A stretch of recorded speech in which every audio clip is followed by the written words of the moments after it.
Hello everyone, welcome to Tech Down Over. This is the Canon G7X Mark III Special Edition. Here we go.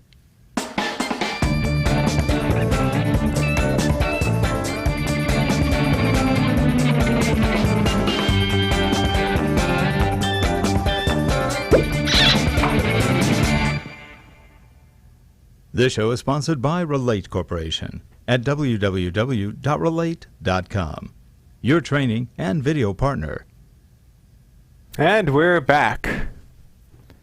So Harold, we've had this for about a week and a half. This is the G7X Mark III. Now, we didn't have the G7X or the G7X Mark II, but we did get this one because it was doing 4K and something a little bit different. This camera does 4K with no crop. We're talking Canon. It's an impossibility almost. 4K with no crop. Are we in fringe, Harold? Or is this the Twilight Zone? Well, there are a few things about it that are a little bit of a gotcha. Well, So, it is let's talk about some of the gotchas, and then we can let's get rid of the negatives up front, then we'll go to the positives. Yeah. Here we go.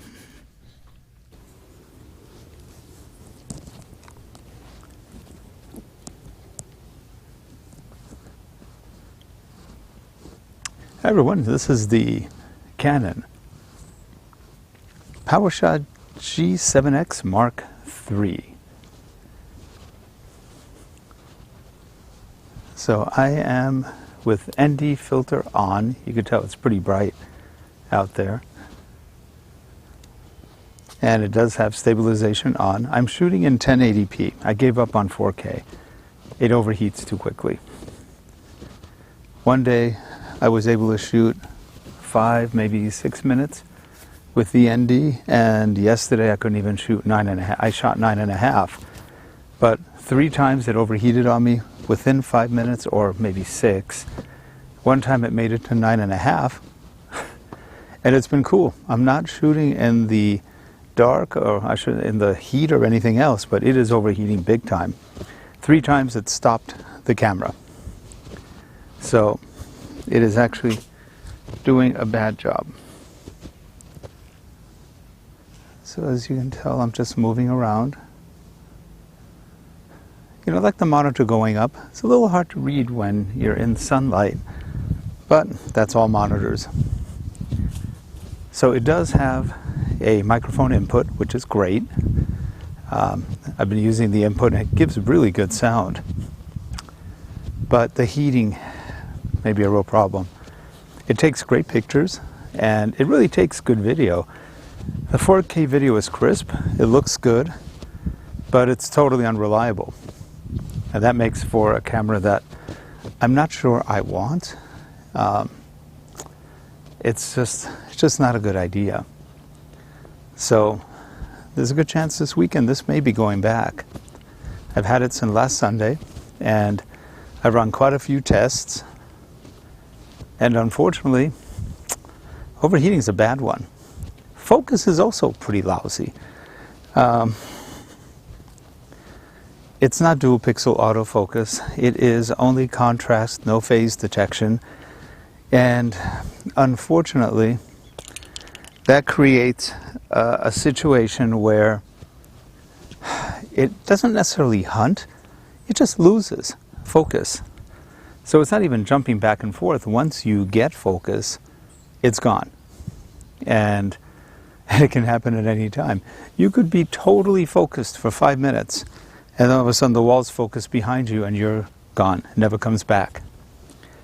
That reminds me of the old GH4 I had. And I've got GH5s, I've got the Panasonic G9, and they're not really doing that anymore. They used to have problems. They cleaned up most of it. But really you need phase detect. In today's day and age, it's 2019. Why aren't we using phase detect?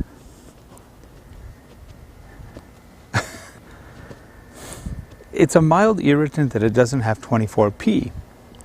It has 25p, which I guess is good enough. And you can easily encode to 24p without really having much, nobody would notice. But it's weird. Why do you do it, Canon? Now I'm starting to sound like Casey Stern. I agree with him. He's right. Why do you do it, Canon? I don't know. I think their whole job is to cripple everything to save the highest camera they make. Now this is pretty blinding right now with the sun. So I'll go back over here. It's just real interesting. Anyway, let's see how this turns out. See if it kept focus on my face. See if I kept... So, as Rick said, one of the things Rick said in that clip I think was key. He said that one time he was able to record 9 minutes before it over. This is on 4K, by the way. He was able to record 9 minutes. One time it was 4 minutes. One time it was 5 minutes. One time it was 6 minutes. And it's unpredictable on the 4K. And the weird part is, it doesn't matter where you were. You could be outside in a cool day, a hot day, inside in a cold day. You can put the camera in the fridge for 45 minutes and it still is overheated. So you just go, okay, there's an issue there. Now, William Sverchik, DSLR hybrid shooter, who has been on many times on the show, and he's a great guy. He did a great review. Watch his. We'll put a link to his show or his review of the camera underneath in our show notes. But yeah, he thinks it's a software issue and it can be fixed with firmware. He's probably right. The sensor is registering heat much too quickly when maybe there's not that much heat, and because it's a problem. It's a real problem with the camera, but we'll talk about that a little bit later. I think we did just talk about it. And that kind of reminds me of what people have been saying about the new Sony. Which one's that? The RX100 Mark III. Is that one comes up with a heat warning early, but you can ignore it. And whereas this one, it'll shut it off. And you'd think Canon would have learned from Sony. Sony's had problems for 4 years with overheating. They were the laughing stock of the camera industry. Everything overheated. That's poor design, not well thought out. So they came out with a solution. Let's give a heat warning and you can ignore it and your camera will still work unless it doesn't. Hey, it works. But it makes sense. Gordon Lang recently recorded an hour and 5 minutes. An hour and 5 minutes of 4K on the RX100 Mark VII because he ignored the heat warning, and he said it was warm, maybe a little uncomfortable, but not to the point that it was damaging the camera. So Canon really did get sloppy on this. But, let's talk about some of the nice benefits of this camera. It's got ND filters. That helps. That really helps when you're outdoors and you could be really burning out, and it stops the total burnout. Now, mind you, if you are in extreme sunlight, you don't get enough ND filter to back you up. It's still pretty harsh. But in normal sunlight, it's not bad at all. 3 stops, pretty good. Well, let's see. I have a photo here that has where we have the sky. This is looking straight up at the tree, but you can see that it's darkened up the sky quite a bit. And this is, it's full daylight, and this is right up at the sky, and you can see that it's actually darkened out the sky. So it does work pretty decent. Yeah. But every so often it's ugly.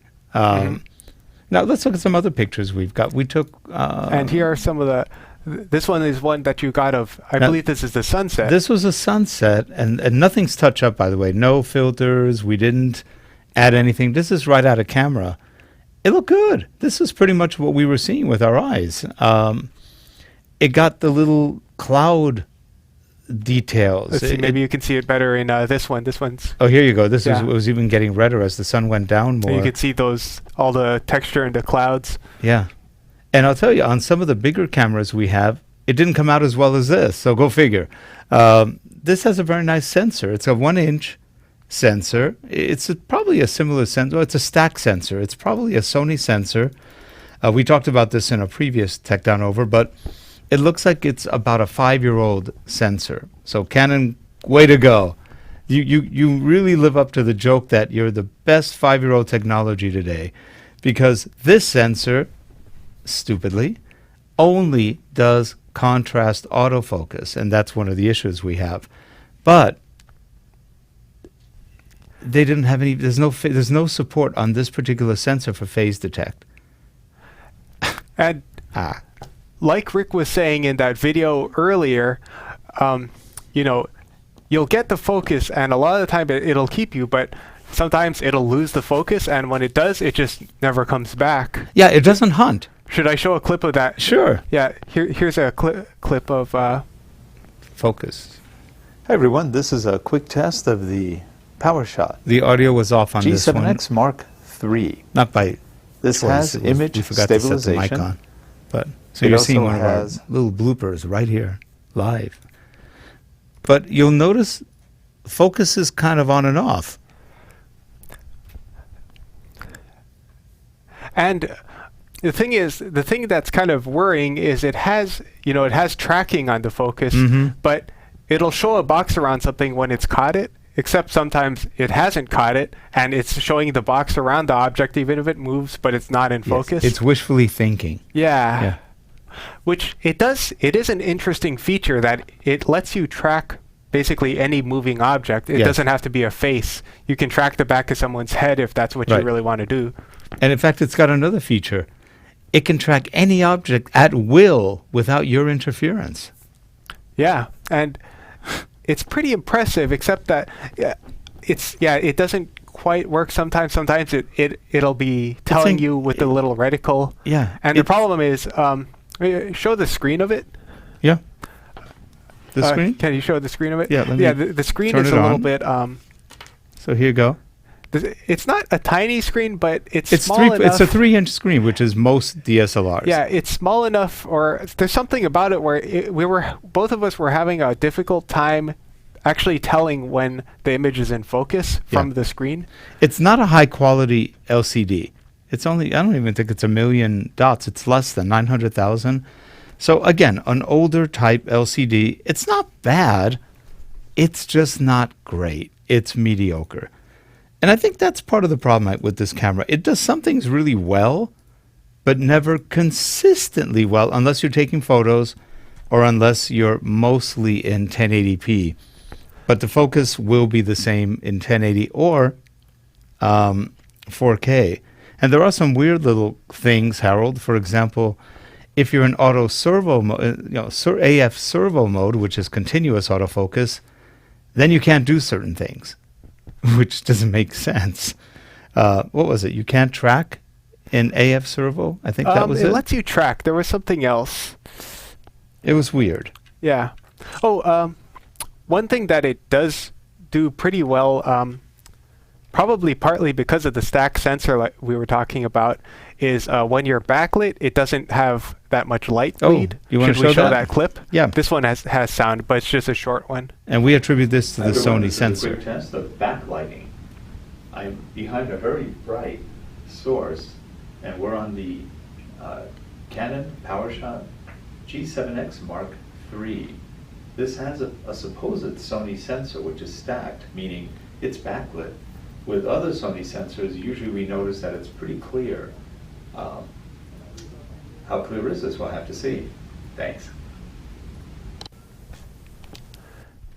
Yeah. Would you say that one was fairly in focus?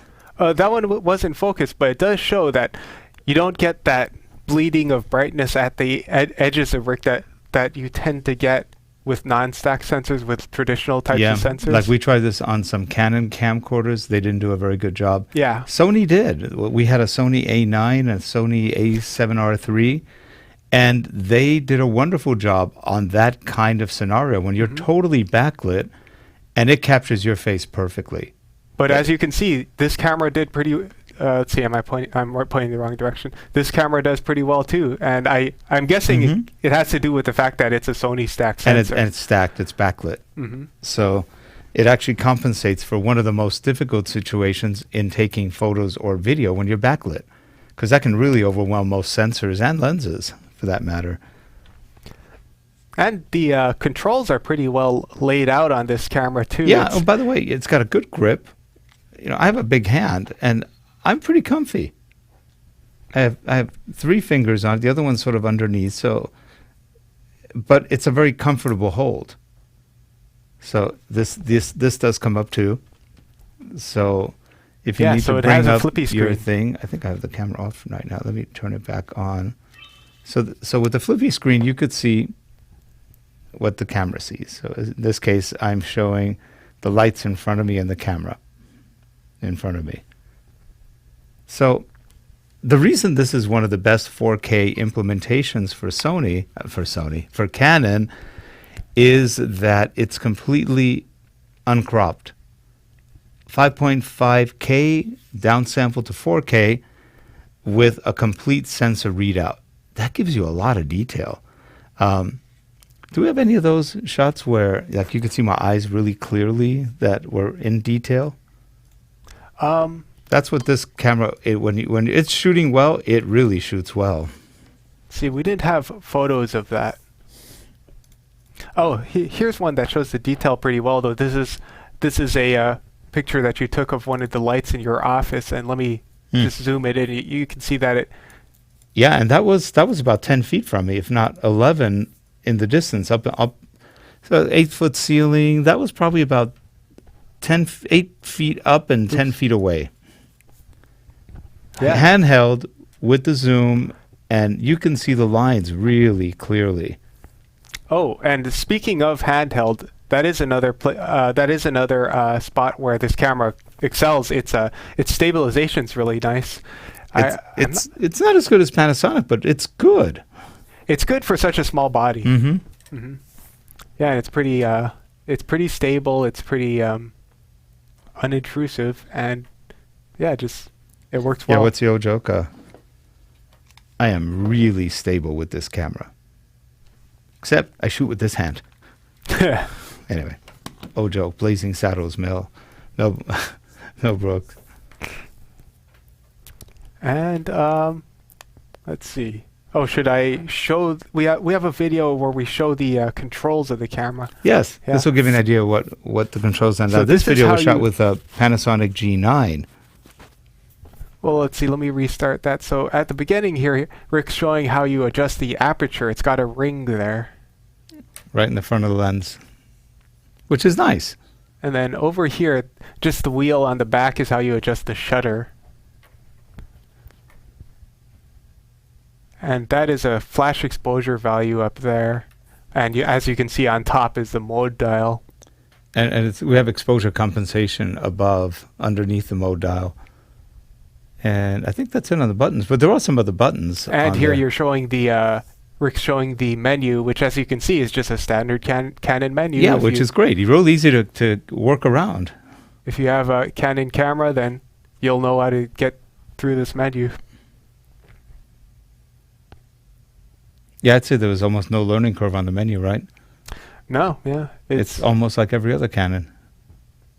And this is the mini menu, which there are kind of a lot of things crowded into the mini menu, Yep. but I mean, it works. If you're shooting in sunlight behind you, it is hard to see the screen. Yeah. I've heard people say, nah, it's easy. It isn't. It's pretty hard to see. You basically got to kind of... There's a lot of glare on this screen. It's bright, but it's not that bright. Now, I'm not in the brightest setting. I think we're at like 2/3. But even at the brightest, you'd probably see it better, but your battery will go down in about 6 seconds. So you have to be careful. Yeah, This thing has a very small battery. Let me just show one. Let me just show it. I'll pull it out here. And this is it. It's a chiclet, almost. This is small. This is really small. It works. You might get 2 hours out of one of these. If you're shooting, you're not going to get 2 hours if you're shooting video. But it's not bad.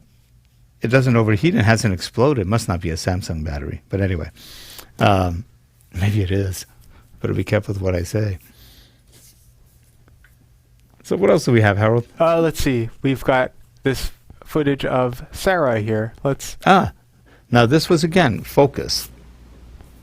We started taking her from the side.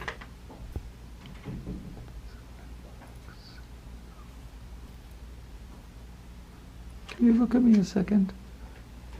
I just want to see if it keeps focus on you. The second's over. Long second. I'm zoomed in on your face. It's weird, it's not. Oh, there it goes. They put a box around your face. Now, did you notice on that one, we asked her to turn around for a second, and she said our time was up? We have an uncooperative grip. Actually, Sarah's great. But I'd say she was mostly in focus. Oh, yeah, she was. So, and not too bad. Even her eyes were you could see the eyes through the glasses, and they were fairly in focus, which I thought was pretty good. Not all cameras go through glass all that well. So, and she probably has pretty good glasses because they didn't have too much reflective. I mean, it wasn't reflective. It was like anti-reflective coating on them. Let's see. The other thing we haven't shown yet is the flash on it. I don't think we had. I didn't see any footage that we took of that. No, all we did was I think we took one picture of you with the flash. But can you pop up the flash on there sure. just so that they can? The flash is a very complex mechanism. Now watch. Where is it? Yeah. That was it. Kind of interesting. It just pops up. And so let's see. This is a picture that we took with the flash. So, I mean, it's a serviceable flash. You know, being frontal only because it only points in one direction. It probably won't blind you. No. Yeah. It's a small flash. I mean, it'll get the job done if you need it. Oh, and speaking of, you can see in the lower right corner, there's this timestamp on there. At some point, we had enabled a timestamp burn-in on the Don't image. ask us when. Yeah. Okay, now you have to admit, at times, this camera is unpredictable in many ways. Things start happening, and you're not sure if you actually set it or it set itself. A little oddness, but I would say this definitely needs a firmware update. I don't think they're there yet. I think they rushed it out just to beat the Sony, or Sony rushed theirs out to beat the Canon. I'm not sure which. Canon came out first. Sony second. Sony's getting good reviews, but they're not stellar reviews either. They're good. And I'll tell you one thing. Both the Sony and this one have, let me show it to you here if I can. And I can always get these out except when you're trying to get them out. Here it is. Stay out. Okay. Microphone input. Right there. Yeah, it's got a 3.5 millimeter. 3.5. In fact, we'll show it to you next because we have a question to ask. Shall we ask the question? Yes. All right, me. Would I buy this camera? Would I keep it after complaining about things? So what does me have to say about this? That's a tough decision. On the one hand, the camera has some flaws like overheating. Focus could be better. But on the other hand, it takes really good videos when you get focus, and the overheating doesn't always happen. It's unpredictable. If you go to 1080p, it always works, which is most of what we shoot in anyway for podcasting. So we'll hope there's a firmware update, and we'll keep this one. Maybe a decision we regret, or not. We'll see. Anyway, for now, the G7X Mark III is staying here in its new home. Hope it works. I think that was my imitation of Jose Feliciano looking at a teleprompter. What do you think? Okay, that's another thing the camera doesn't have. A tally light. Yeah, it doesn't have that. So Harold was taking the shot. He was behind a tripod. The problem is it was in a dark part of the room, and I couldn't quite see the camera. I thought I was looking at it, but it was actually a little bit higher. But in the dark, where he was, and plus with the lights in my eyes, I was going. I think you were looking at the road link. I may have been looking at the road link. Because it was just below the camera, and it was possibly slightly bigger than it. Not the camera. No, yeah, the road link's pretty large. I think it's almost larger than this, isn't it? I think so. However, it had good sound. The Rode Link is a great mic for this, but I think you want the Rode GoPro or whatever it's called. GoLink? I can't remember the name of it, but it's really teeny. We've got to get one of those. We will remember, and we'll link you to the Rode site, Yep. which one it is, so you can see. Yeah, because that's it's like about the size of a dime, and the transmitter and receiver are both the same size. You can just hang it off the 3.5 port. It weighs nothing, so you won't damage anything. And it's a great way to record. It has very, very good sound. Rode GoLink or GoPro? I can't remember what it was called. That they just came out less than a month ago, I think. And I think that's less than $200 for a complete pair. That's cheap for good wireless solution. Not the best out there, but they're great for this kind of shooting like we were doing. Yeah, I was looking a little too far down, thinking I was looking in the right place, and I wasn't. So when we were done, I went, that really looks sort of dumb. Or I was very pensive. Let's think about I this. think that must have been it, though. I think you were looking basically exactly where the Rode link was. I think you're right. Because, again, it was below it, and I couldn't really discern where the camera was with the lights, which were at a different angle, and the darkness right in front of me. And, Harold was probably about maybe 10 feet away at the most, and it was just a bit dark. But the camera, wasn't focused that time. Mm-hmm. You never know. Before we shot that, we shot a previous shot to test it, and we weren't sure if it was in focus, because on the back screen, the detail wasn't all that good, was it? It kind of looked when we were focus. trying to. Yeah, we were looking at the screen on the camera, and we were saying, "Is it in focus?" No, and it wasn't. And it happened to us last week where we shot a whole video, and it looked in focus on the back of the screen. And then when we put it in front of the editor, it was out of focus. And like we said earlier, it doesn't just hunt like the old days of Panasonic GH4, where it's like, this one just goes, I'm on you. I'm on you. Hey, what's that? Yeah. I like that better, and I just stay there. The focus doesn't hunt, it leaves and goes on holiday. It's on holiday. Vacation time, I'm hanging out with my new Sony buddy. Yep, that's what they're doing. So it's not a perfect camera. It's a damn good camera, though, and it's fun. I have to admit, it is. What do you think, Howard? You've shot with it a bit. How do you like it?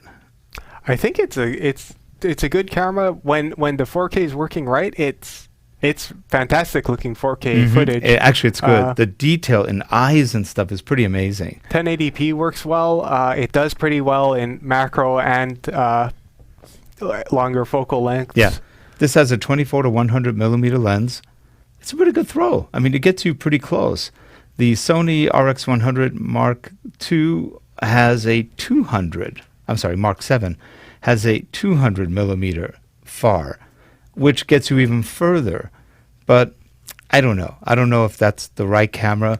On these small cameras, when you extend all the way out, it's pretty easy to start getting a lot of movement. Because at 200, you move a little bit on this thing, it moves a lot at the end. Mm-hmm. So that's one thing to consider. So if you're zoomed in, say you're taking photos, you'll need a lot of light so that you can get a really fast shutter speed, or you're taking videos, you'll want a tripod. And that's a good point, too.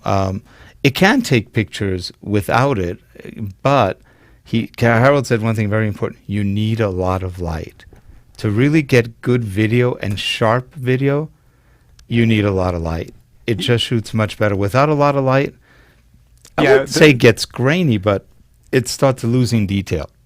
Yeah, plus the focus system seems to really want a lot of light to work properly. Because it has no idea what's in contrast. It's a contrast detect system. Without a lot of light, it goes, it looks like shadows. Stay blurry. Not too bright. Actually, I do wonder why Canon, who's never really made contrast detect systems, is now going backwards to where Panasonic got ridiculed for years. We had the GH4, we've got GH5s, we have a G9, we've got a GH5S, and they still have some focus issues, though they've gotten a lot better. This is basically GH4 level, maybe worse. And that's a shame. That I don't get it. Canon is going backwards 5 years. They're trying to relive the past, the wonderful years where Panasonic was screwing itself over. Smart, huh? But as we heard from Rick from the other room, it's staying here. Yeah, we're going to keep it. You know what? Because the alternative is nothing. The Sony RX100 Mark VII is kind of cool, but it lacks a grip, it lacks ND filter, it lacks longer shooting, and well, actually, technically no. It only has a 4K shot, but by overriding the heat, you can be sizzling and still take an hour worth of video. Your hand may be damaged, but you can do an hour. Yeah, if you watch Gordon's video, which we'll link below, you'll see what he does with it. Yeah, and that was a good video. Gordon's a real reputable guy, and he does very good reviews. And he likes the RX100 Mark VII, but even he has a lot of complaints about it. So it ain't perfect. Nothing is. But I'd say if they do a firmware update, Canon, you'll be appreciated. If you don't, you suck. That's kind of how it is in this world right now. Canon has everything to lose and nothing to gain at the rate they're going. So they gotta win these, knock them out of the ballpark, do something intelligent so people don't criticize you. Somebody at top in Canon must one day go, what do we do with our new camera?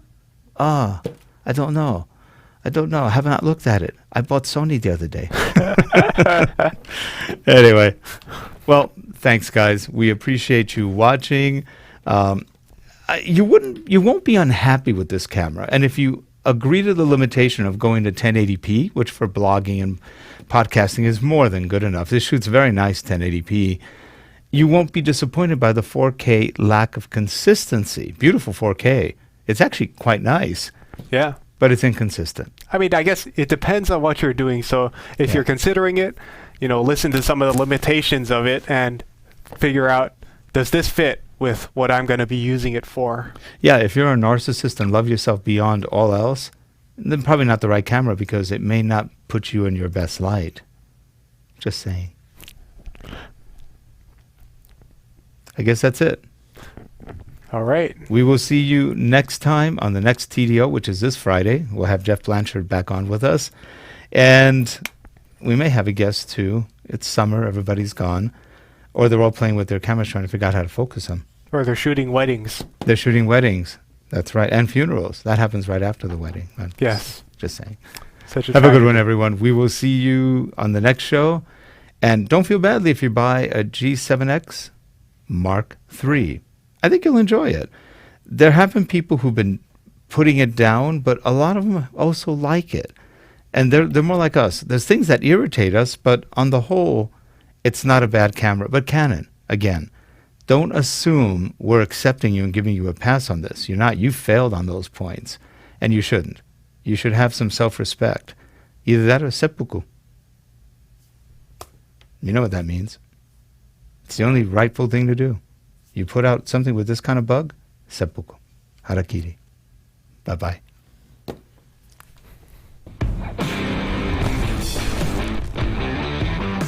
Way to end with a high note, huh?